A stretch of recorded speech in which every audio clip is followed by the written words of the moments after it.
Hey everybody, welcome back to Video Mess. So today we're going to continue series on the MiSTer FPGA DE10 Nano project. More specifically in this one, testing the current Sega Saturn MiSTer working process core with viewer requests and some games I want to see running as well to see how the core is currently doing. Because there are some games on this core that just 100% feel like they're running on real Saturn hardware. SRG320 is doing an awesome job getting everything buttoned up, and I hope to see a new core update soon. Before I get too far involved though, do me a huge favor, go down below, hit like and subscribe, and ring that notification bell, definitely helps us out. And if you feel so inclined and want to support the channel, I got a Patreon link down below as well. But you guys have all been asking for retests of Street Fighter, and today we're taking a look at Alpha 2. I'll probably show Alpha 3 in the next video, but I didn't want to make this too Street Fighter heavy. Last time we took a look at this game, it was running, but it was definitely giving some graphical hitches, and it had no soundtrack whatsoever. Now the good thing is this game feels like it's 100% playing on real Sega Saturn hardware, and the audio is like 80% working. Every once in a while you'll get a soundtrack dropout of the Redbook audio underneath the gameplay, but the sound effects work pretty much consistently throughout. But honestly, just take a look at the video in front of you. The fluidity, the graphics, the sprites, everything is exactly as you would expect it to be. If there's any issues with this image whatsoever, I cannot tell, and I played an absolute metric crap ton of Alpha 2 and Alpha 3 back in the day, both on Saturn as well as the CPS2 core and original hardware. This is such an incredible game, and it's such a good game on the Sega Saturn because what the Saturn could do was really push 2D, and this is just perfection in my eyes. All of the graphical transitions, everything going on, I do not see a single pixel where it should not be. All of the character sprites look good, the backgrounds look good, all of the heads-up display text, it is all rendering and drawing exactly like it would on real Saturn hardware. So as far as the playability of Alpha 2 is concerned, I'm saying this seems like it's 100% ready to go. Now if you listen to the game, it seems like it's 100% perfectly fine until the soundtrack drops out from underneath the game itself. When it's working, I don't hear anything that would lead me to believe it's not doing exactly what real Sega Saturn hardware would do, but when it stops working, that's when you know there is a problem. Kind of almost feels like a PlayStation 1 that's got a weak laser, but except this is Saturn and we're dealing with FPGA. But again, moving on to another stage, everything here just looks incredible, and I believe that jet exhaust there for the Harrier is correct as well. I'm gonna have to go back in and watch some Saturn captures because last time I played this game it was on the CPS2, so I'm not 100% familiar with this version as recently. But as far as the controls are concerned, the responsiveness, if you know how to play Alpha, you're going to have an amazing time here. Now moving on to a more recent development, somebody is trying to remake or demake Unreal for the Sega Saturn, and this is again working on the core.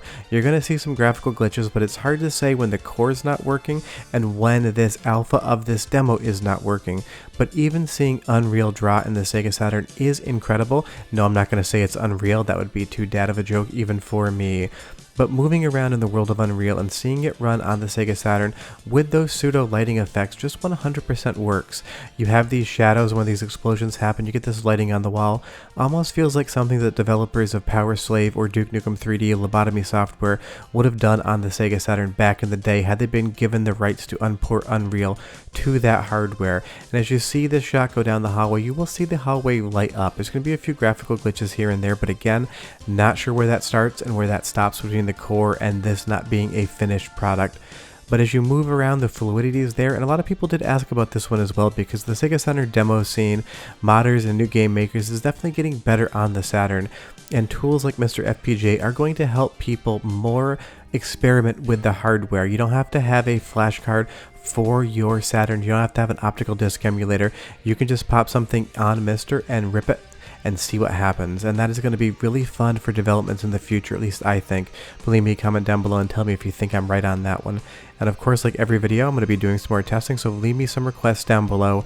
Most of the games on this video were requests, and I'm happy to keep doing more. But yeah, as you move around the world of Unreal, the camera sways, you have all of these different lighting effects, it just works. It's so fun to see a game that is so well known for being a PC game demade and then made to run on the Sega Saturn. I love it. Now the number one request was Christmas Nights into Dreams. I get it, it's September, we're not getting too close, but we're getting close to December, and the soundtrack is sheer perfection. Go ahead and listen for 45 seconds and come right back because I got more games to show.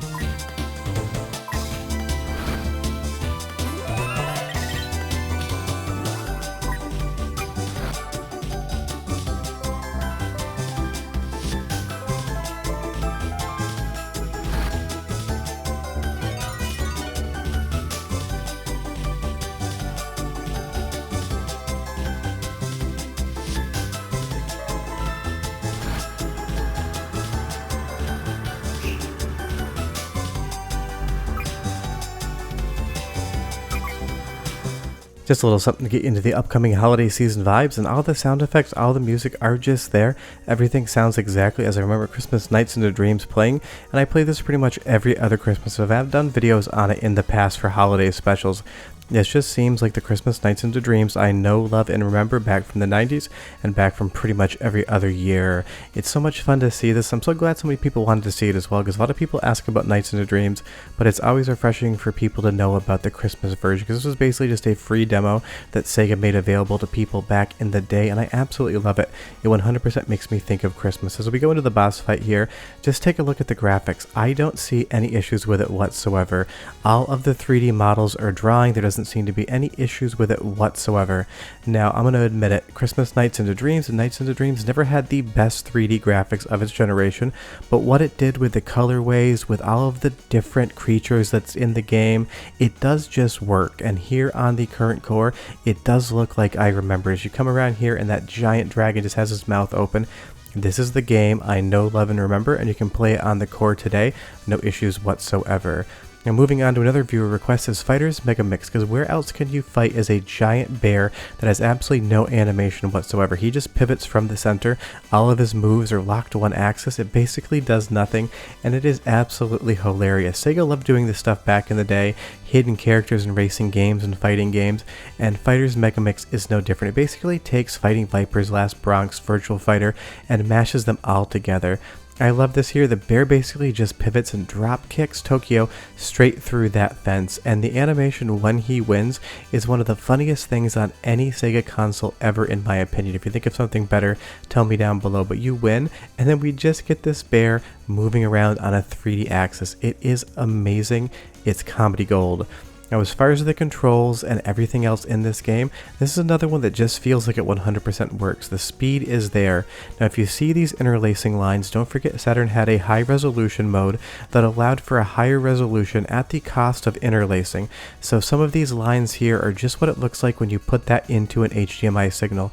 This looked better on a CRT television back in the day, because this mode was made specifically in an era which LCD TVs just didn't really exist, and certainly didn't exist in the home consumer market. But you can see the mix between Fighting Vipers and Virtual Fighter here, all the different characters. It's a fun game. It's definitely not perfectly balanced, and that's because you have the fighting mechanics from so many different franchises getting mashed together in one. But if you just want to play a fun 3D fighting game on the Saturn made by Sega, Fighters Mega Mix just does work. There's been no freezing, there's been no issues whatsoever. It's just a game that seems to be ready for you to play it. And that's the great part about the status of the Sega Saturn core. There's so many games that you can just pick up and play. The days of a lot of things freezing or not running seem to be behind us. Now, that's not to say that the entire library is finished. It's definitely not, and there is still work to be done on the core. But what SRG 320 has gotten to work at this stage in time is nothing short of miraculous, and I can't wait to see what the next update brings. Now onto a game that everyone wanted to see revisited, because the last time I showed it to you, it had severe graphical corruption on the 3D overworld, is Shining Force. Now as we zoom into this town right here, you can see that that is 3D, and there's no huge issues with the visuals whatsoever. Last time the quads were just clipping into oblivion, and all of the sprites had terrible corruption around them. Now as we move through the world, everything's animating correctly, drawing correctly, and those sprites look as they did in the original game. And I'm not surprised so many people requested a revisit on this one. This is one of the best kind of real-time RPGs on the Sega Saturn, but this old man always gets in the way. And this is another game that has a spectacular soundtrack that just 100% works on the current core, so go ahead and listen for 30 seconds to come back, because I still got more games to show you.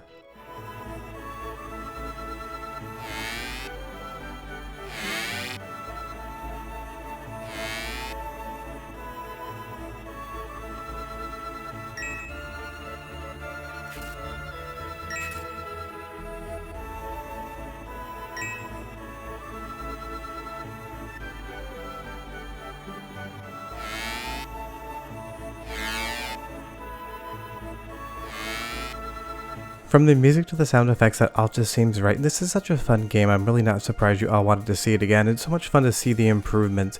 Last time, like I said, these sprites were basically horribly corrupted. You could detect what they were supposed to be, but they had a lot of different issues, lines through them. In some instances, the sprites didn't even fully line up. Now, in the first battle at least, it's 100% working. And don't forget, saving has come to the core now as well.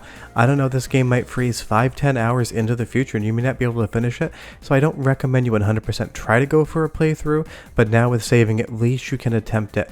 And if you have a save from this core, I'm sure it's going to work for every other core because the Saturn does have a standard saving file format, pretty much like any other console. But if you want to play Shining Force, you can do it today on the core, no issues, at least up until this point. Now, all of you asked to see Sonic R again, and I guess you must all be masochists, because while I know Sega and the developers really tried to make this a fun game, the control scheme of it just does not work as a racing game whatsoever. It is a very pretty game, and it shows off the Sega Saturn's 3D really well. Unfortunately, the gameplay did not come along with it. This feels like a technical demo just because trying to control your characters in this game is near to impossible. I'm sure somebody out there is amazing at it, but for the most of us, this is just gonna have to be how you play. But this game used to have a lot of graphical corruption as well. There was a lot of errant different polygons and sprites running around. Taking this loop here definitely feels like a training class for Sonic 2006, and honestly I don't hate either of these games. I know people try, sometimes it just doesn't work out. You'll see here Knuckles just skids right off the track, but as we move on to another track, this is a game that just is working. The sound is there, the music is there, the controls are exactly as you would expect, which is not to say good, but to say accurate. And all of the graphics seem to be working, as well as those kind of lighting and shading modes that have been added into previous cores, and we all have them now. But it's a fun look at what the Saturn was doing for 3D hardware. You can see all of the textures, all of the polygons, all of the lighting effects. Those little pillars there do shimmer, but I'd have to go back and play my original copy to see if that was accurate or not, because this is not the type of game that I play every year on my Saturn. I own a copy, I probably haven't put it in for 5+ years. The only way I've been playing Sonic R recently is on the core. And big thanks to Andy D for helping with some of these captures as well. He's always there for me. He's the one controlling Amy right now. But if you want to play Sonic R on the current core, you 100% can. There's no freezing in this footage, there's no issues whatsoever, it's running at full speed, so it's another game that just works. Whether or not you want to play it is 100% up to you, because it does fight you at every turn. But from a technical perspective, even the logo at the beginning with that pseudo-metallic reflection on it, it is a technical showpiece for what the Saturn could do visually, just not quite gameplay-wise. Now, one game that a couple different people requested, and I was actually very proud and excited to hear that, is Bomberman Wars.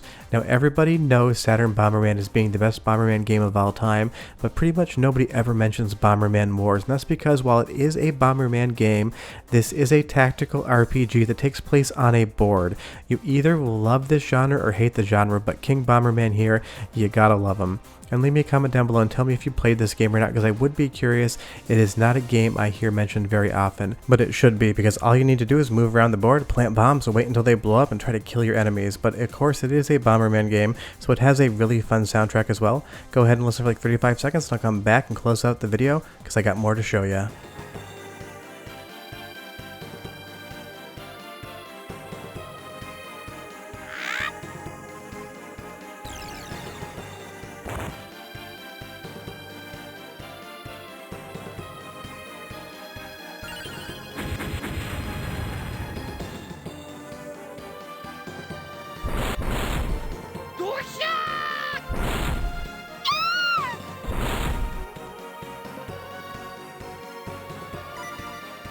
I'm not saying the soundtrack is as good as Saturn Bomberman, because honestly what could be, but the Bomberman Wars soundtrack is no slouch. And honestly I just love this game, how all the bombs take different amount of turns to actually go off. You will see that there's a number on all of them. As you go through the turns, they become more and more likely to blow up until you get to 1, and the next turn they explode. So there is a lot of strategy in how you move your characters around the board. You'll see here that 2 bomber heroes on our side are going to perish and go to the Great Bomber Field in the sky, but it's also going to take our opponent with us. So you can trade your life to trap your opponent and try to blow them up. It's one of those games, if you love it, you're going to absolutely love it. And honestly, the 3D FMV sequences are so 90s in such a good way.